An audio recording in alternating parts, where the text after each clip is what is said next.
Hello Filipinas! It's Megan Boney and for today's video, pupunta po tayo ng Port Barton via Puerto Princesa dito lang sa probinsya ng Palawan. Kaya tara, rampa tayo!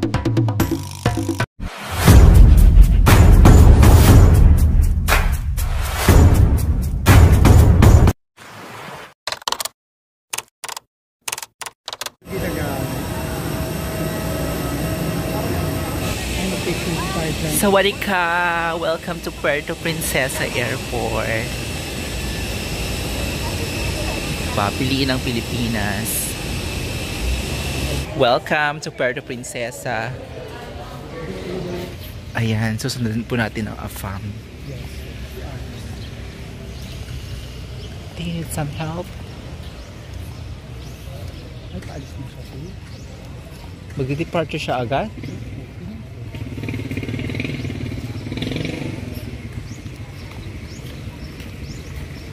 Ay, narinig kasi na tayo. Charot. Saan tayo? Wag na. Ay, kasi walang daanan. Kailangan natin mag-adjust sa gilid.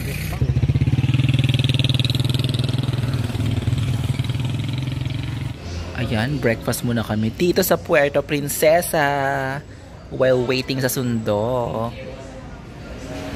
Beef noodles dito sa kainan sa pangmasa. Ayan, may McDo doon. 100 pesos lang. Special na to. And 20 pesos.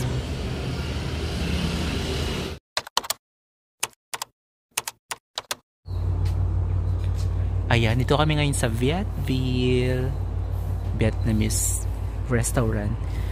So maraming Vietnamese food pala dito sa Puerto Princesa. Yan, Vietville.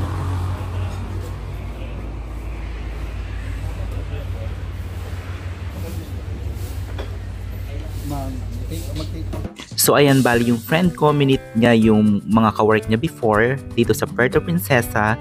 And trinit nila kami ng Vietnamese food dito sa Vietville restaurant. So ayan, ang sarap-sarap po. Ito very mix na siyang Vietnamese and Filipino food na siya. And so ayun, yung sundo namin from Port Barton, hindi kami sinundo kaya sila na lang minute namin. And magko-commute na lang kami later.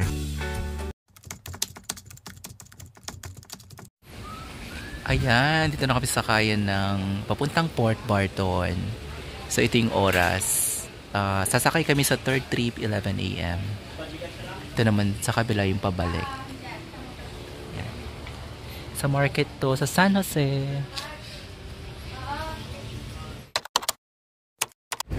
Ayan, nag-stop muna kami kasi inaayos yung sakya.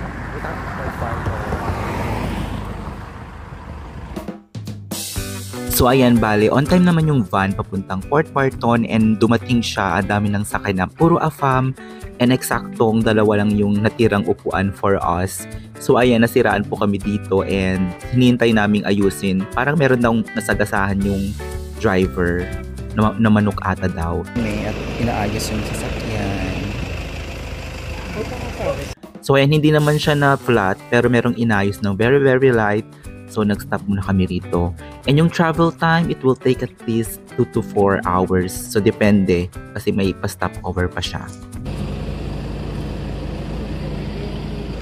Diba, best in... Kaya mo mag-ganyan-ganyan.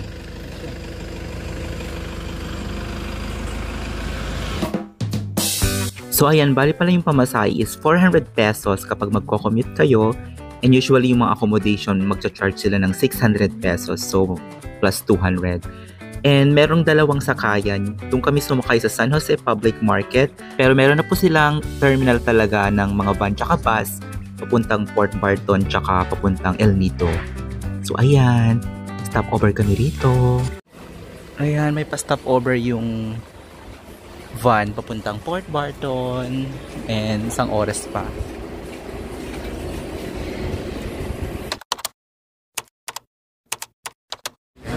Sa pinababaan na dito sa Port Barton.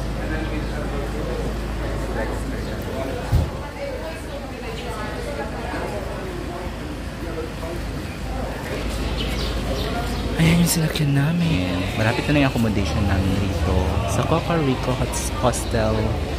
4 minutes walk. Malapit na dito yun. Coco. Elsa. Para sa mga Elsa. Feeling ko dyan. Ang bonito.